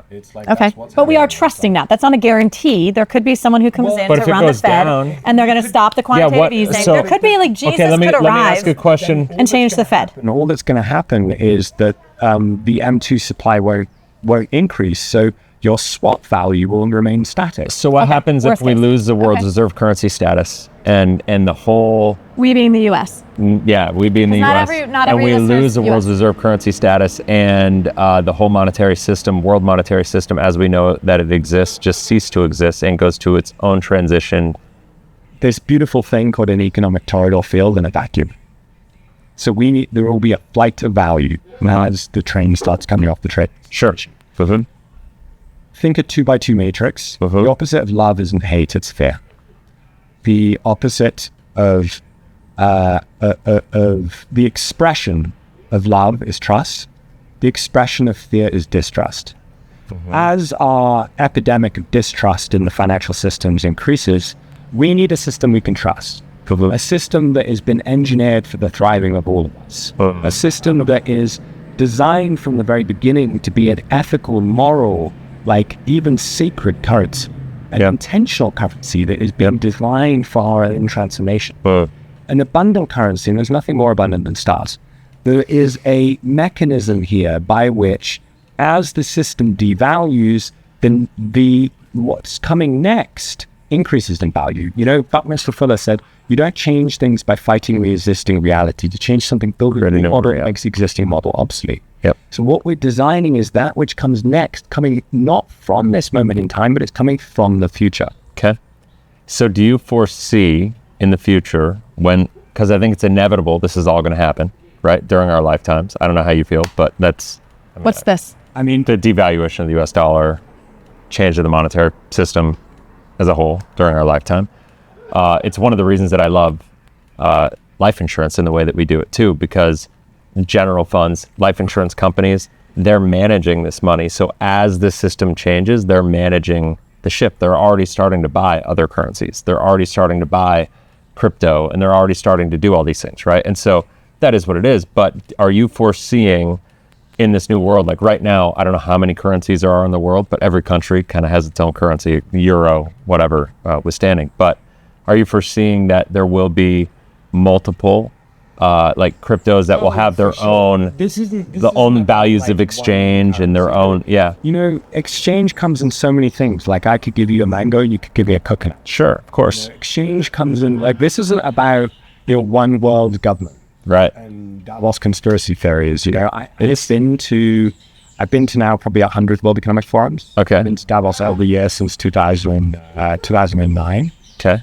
And I've seen the flawed logic of those at the top of the house of cards thinking that we can evolve or tweak the current system to deliver on something different to itself. They're actually not. They're disqualified by their very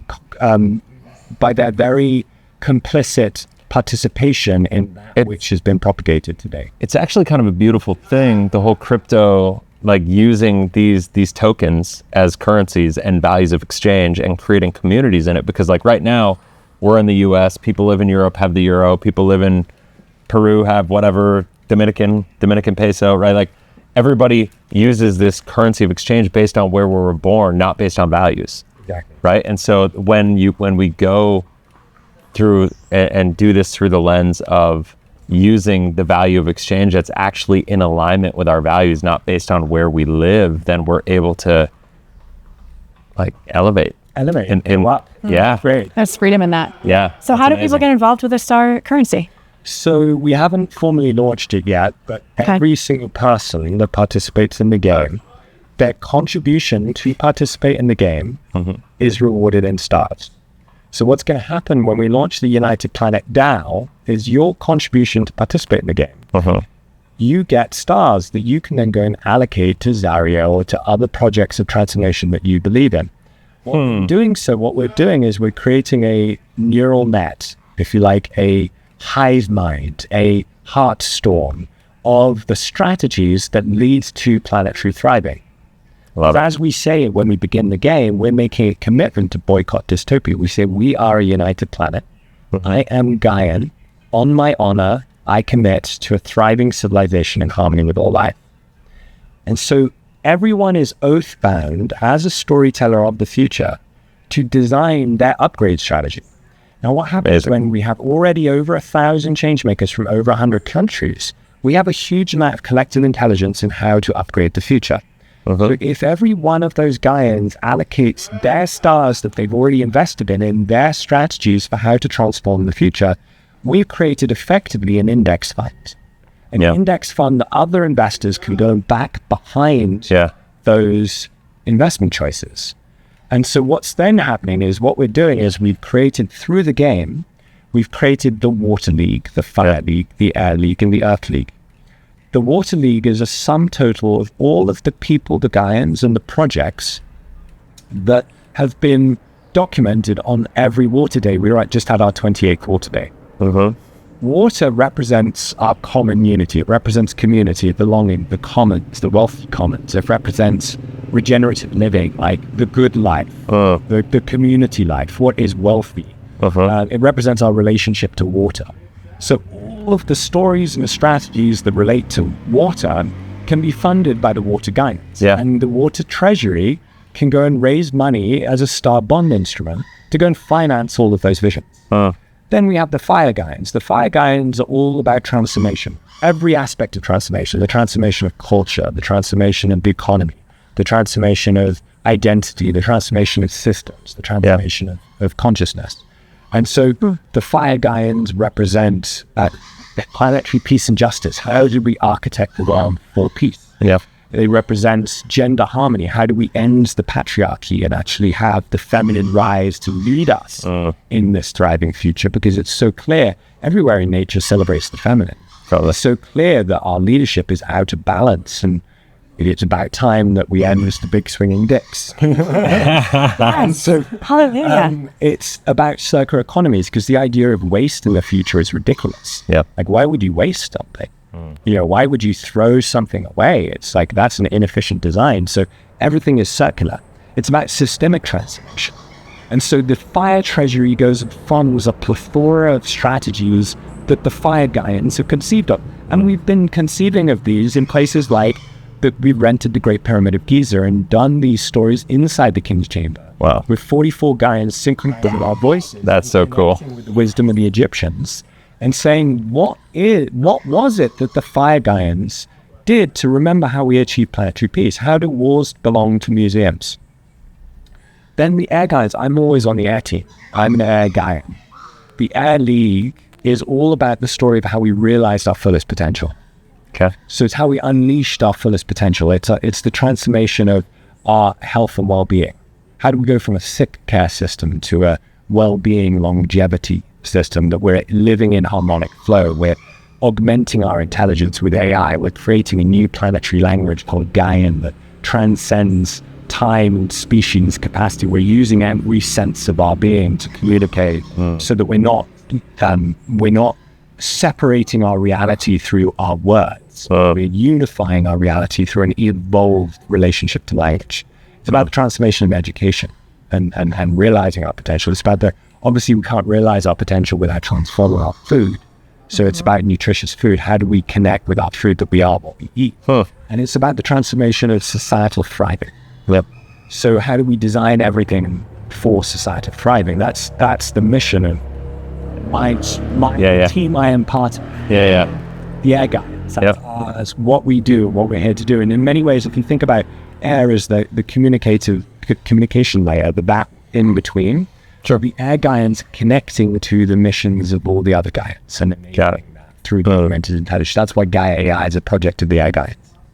I'm just glad that you have separate teams because I'm getting exhausted just listening to all of these things. I'm like, how in one lifetime can any number of people accomplish even one of those teams of actual success? So, I'm glad that you're creating silos so that each person knows exactly like their responsibility. Into operating the elements. Like it's the meta-story. Right. We all have all the elements in us. We're all in all of the elements. Right. Through every Monday is always Horse Day. Every Tuesday is Friday. It's Mars Day. Every Wednesday is Fire Day. It's Mercury. Every Thursday is Gaia. And Friday is Ether, where we're all on one team. But I love that you're bringing structure to it, which takes away the overwhelm of holy shit, this is impossible, into We've already done it. A possibility that it is even inevitable, and that's next level, right? I mean, to like the little human sitting here going, is this even possible? To then move into the it's inevitable is amazing, and the structure that you've created around it allows that to be a possibility. So that's incredible. So just to finish, and there's the fourth one. Land the plane. The Earth Gaians. Surprise, surprise. Regeneration. Planetary regeneration. Planetary health. How do we design every aspect of our world for planetary health? How do we give half of our natural world back to Gaia for planetary parks, not national parks? I mean, insane that we're still cutting down the Amazon given what we know. Insane. I know. It's just are we crazy? It's nuts. So how do we get into right relationship with the natural world, with Gaia? What is our land stewardship? What is our ocean stewardship? How did we evolve our energy uses into ubiquitous 0-point energy? How do we transition away from fossil fuels? So all of that is storied by the Earth Gaians, the eradication of plastics from the oceans, the connecting our sun to our infinite source of power. So many different stories. Now, each of those leagues create the tradition, the water Gaian tradition, the fire Gaian tradition, the air Gaian tradition, which is the stories of all of the stories, which then the stars, backed by the trained Gaia AI, goes and invests in the realization of those stories. Wow. So that's the whole picture coming together is game. That's awesome. Tell a better story. Yep. AI, upgrade the story so that we can utilize our augmented intelligence in order to direct our flows of capital. Pillar 3, stars. How do we invest in bridging the gap between our imagination and our reality so that we can reverse engineer the more beautiful future ours as possible? That's awesome. Wow. So how do people get involved? So if they want to do the up games with up.game is the website. Up.game. Up.game. That's cool. That's the website, up.game. That is a place where you can apply to join us and be a Gaian. We've got games basically happening all around the world, roughly one a month. Okay. And for now. One aspect. So next is South Africa. Then we're going to France. When in South Africa are you going to be? We're filming before Africa Burn, and then we're going to be filming at Africa Burn for a camp that we're doing. Telling the story of the transformation of the continent, the rise of the continent of Africa. It's called Ubuntu Land. In the end of April. Then we're going to go to France for the celebrate 81st anniversary of the ending of the Second World War. Then we're going to Ibiza Inspiration, which is kind of like our signature game. Okay. And we're going to Ireland to bring together indigenous leaders from representing 80 million people to create a sovereign borderless nation that represents the entire planet. Then we're going to be going, I don't think I'm going to be going, but we're going to be going on a peace voyage for the 80th anniversary of Hiroshima in Japan. Oh, wow. With the peace boat. And then we're going to be going to Burning Man. We have a camp at Burning Man. The theme this year is Tomorrow, Today. And so we're going to be creating a camp, immersive experiences of the future every day. Then we're going to Bhutan in October. We're going to go with, I think, the King and Queen up to the mountain festival, highest festival in the Himalayas. We're going to be storying how gross domestic happiness was a replacement of GDP. Nice. And then we're going to Brazil for COP, something called Amazonian Arc, where we're going to be telling the story of how COP in Brazil gathered indigenous leaders and actually created a new story for how we could go beyond nation states in creating the future we want to see. Then we're going to Guatemala to Lake Atitlan in December.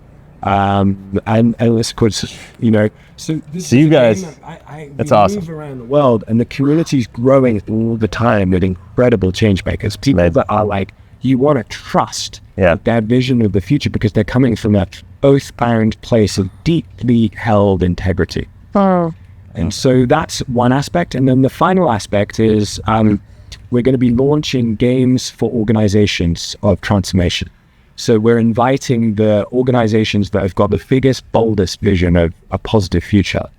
Come together, retreat centers, it could be other communities, it could be Nexus or Summit, or could be Burning Man culture, it could be like organizations that, like, might be Greenpeace, these organizations like that, Amnesty International. So cool. The 1 trillion trees initiative, so 1 trillion trees in the world, or organizations that want, even nations. We're speaking to bringing together all the island nations to talk about how islands led the world. We're talking about a game to connect the continent of Africa. We're talking about a game to design the future of Iraq, bringing Persian leaders together to design how Iran was a leader of peace in our world. We're talking about one of the members of parliament of Ukraine to do a story about the transformation of Ukraine and Russia conflict. We're talking about a Nile cleanup, river cleanup. Wow.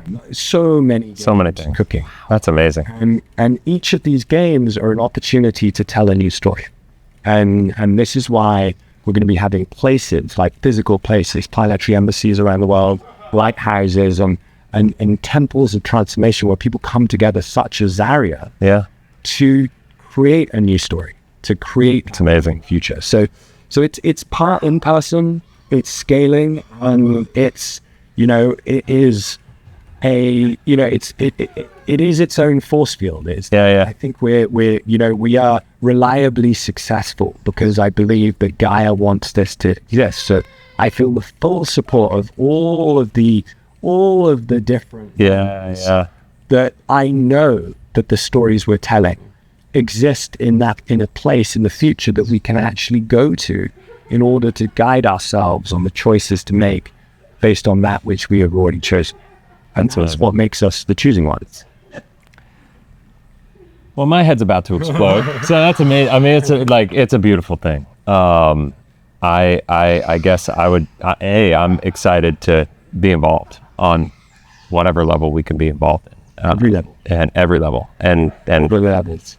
In all the ways that I don't even understand at this point in time. But I mean, you are a beautiful person inside out, and it's been just an honor to spend time with you and get to know you. And this has been one of the most fun conversations of my life. Oh, he's tearing up. No, I mean it's really cool. Chris is choking up. I love this. I love this. I think it's beautiful because a lot of what you have gone so far down the the path of education and dedication of your life to it. And it's stuff that I have a big calling to, but I've also got my other call, and I do things in my way, and so I can't be you and lead the way, but I love to stay connected with people like you. That's why I call my role the founding curator, not the founder. Yeah. We're all founders of this. Your vision for Zaria is part of the founding vision. This isn't a me thing, it's a we thing. Yeah. And so I think that's the key evolution in frequency. Yeah. Is that this is a place where we are all one team. Yeah. And that the future is created as a team sport. I love it. Well, so people need to go to up.game and apply, because if you /apply go do it. Like, you won't regret it. And then United Game is on, or United Planet is on unitedplan.et, and that's on Instagram. That's on. Okay. We've only released so far. Yeah. Like a whole bunch of what we call upgrades, like short stories of the future. Sure. But we filmed 28 episodes of a TV series that we're talking to Netflix, and we're talking to different distribution. It's going to be widely distributed. Yeah. Awesome. And this is, if you like, an immersive world which can raise the ambitions of all of us for Love it. all of us. I love it. Nice. It's a way of seeing the more beautiful future our hearts know is possible. That's amazing. So we will put all the links in the description below, because there's going to be a lot. Just to thank you. This is a transmission. The whole time. It's remarkable. The big camera dive, but it's okay. We'll make it work. We'll make it work. And you got your audio, right? Like that's working. That's working. Okay, That's working. We're good. Is there any other way that people can plug into what you're doing to get the updates of what's happening and how they can be involved? We've got Instagram. I'm Lucian, Lucian at unitedplan.et. Okay. Because you'll come from Ethiopia. And maybe we're all ETs, but nice. That's awesome. Unitedplan.et is that's, if you like, there's kind of two worlds. There's the up game, which is how do we gamify based on Bucky's vision of the world game. How do we gamify all of life in order to work for 100% of all life in the fastest time frame possible with the least ecological harm? That's the game. That's the infinite game. United Planet is the engine. It's the next level of the United Nations. I love it. It is the place where we can create planetary embassies, planetary ambassadors. Wow, that's phenomenal. We can go beyond ourselves. Yep. And be part of a never-ending civilization. Awesome. Well, I am just blown away. This has been way more impactful on me than I expected it to be, and I expected quite a bit. So this is awesome. I can't wait to see what comes next. If there's this collaboration in the financial space too, with what you do with Life 180 and all that you're doing. There's something. I mean, there's magic. There's magic. I have too many synergies and too many things that I feel like it's awesome. So I'm excited. Whatever it looks like, it's all going to play out the way it's meant to be. It's already happened. Already happened. Should we finish this with a story that happened today? Please. So just today, we landed a seed of what we call... Oh, yeah. That's right. Yes. And time farming is when you tell a story from the future, that which you have already done in the future. Okay. And this time farm, this seed of life, was a particularly powerful seed of life. In that just this morning, I woke up at 4:30 in the morning, get on a call on a live broadcast of us landing on the moon. And we landed as Gaians through Ben Haldeman and LifeShip. We landed a pyramid on the moon. And inside that pyramid, it's the first pyramid ever, to our knowledge, to be created outside of planet Earth. And civilizations have been building pyramids since time again. We're the first planetary civilization, a Gaian pyramid, to celebrate all life. And what we did in this tiny, it's about the size of a quarter. What we did in this pyramid is we encoded the DNA of all life, all species and plants. We encoded seeds of different medicines. We in different stories, different artworks, different what we in the United Planet called the golden memes. The memes that are short stories to civilization upgrades that we publish every year. such as this is a civilizational crescendo. Such as some of the stories I've said, from billionaires to billions of heirs. From family karma to planetary dharma. All of us or none of us. Some of those key themes. Power to the peaceful. And we have put all of those stories inside a tiny silicon chip that will be on the moon for at least 1 billion years. And so any future life form has now an outpost, like a seed bank of life, on the moon as of today. And as well as that, we put one of the ideas I had with one of the Gaians, Richard from the Elixir of Life, is we brought together 33 different water sources, 7 water sources from across the planet, representing 15,000 frequencies. And we took all of those water sources and mixed them all together into a single drop. And we put that drop inside the pyramid and sent it to the moon and landed it there today. So there's now water on the moon. So there's now water on the moon. Absolutely. There is actually ice style on the moon. Yeah, ice on the moon. There is ice, but that drop of water encoding the knowledge of 33 different bodies of water from Gaia is forever on the moon. Wow. And so this is the kind of thing that we began to tell the story in an up game, in one of the first up games. Yep. We told the story of how we landed a pyramid on the moon. And today we did it. Wow. And that was only 5 years ago. That was 4 years ago. A little less than 5 years ago. Yeah, that's So right. today I woke up at 4:30 in the morning to give a speech of the historic significance That's so of cool. landing a pyramid on the moon. It's amazing. A backup of all life. And the Declaration of Space Opportunity, which is a declaration I wrote based on the Declaration of Human Rights back in 2013, that declares that the United States of America, and for that matter, any other nation in the world, has absolutely no business laying claim to any aspect outside of the borders of planetary Earth. We do not recognize legal jurisdiction of any nation state outside of planet Earth, and we make it known and we landed it on the moon.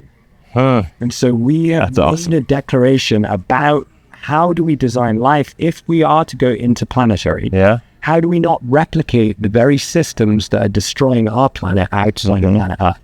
And this is a message directly to Elon. Read the Declaration of Space Opportunity and know that this is true. This lasts the test of time. And that Mars isn't for sale.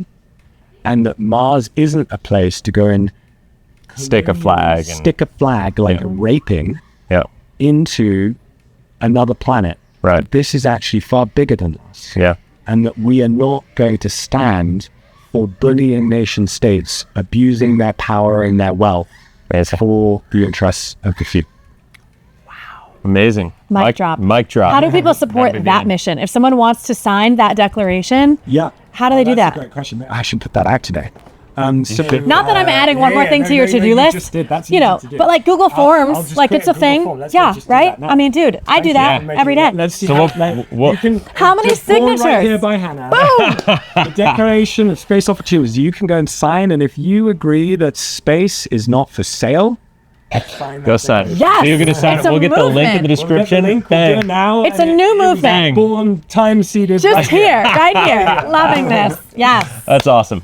All right, Thank man. you. Well, this has been an honor. It's been awesome, and it's more to come. So, guys, Yes. make sure you go connect with him, follow him. I'll have all the links in the description below. And until next time, keep healing, keep growing, keep thriving. So, Thank you. See ya. Thank you. Later, man. Bye. Mwah.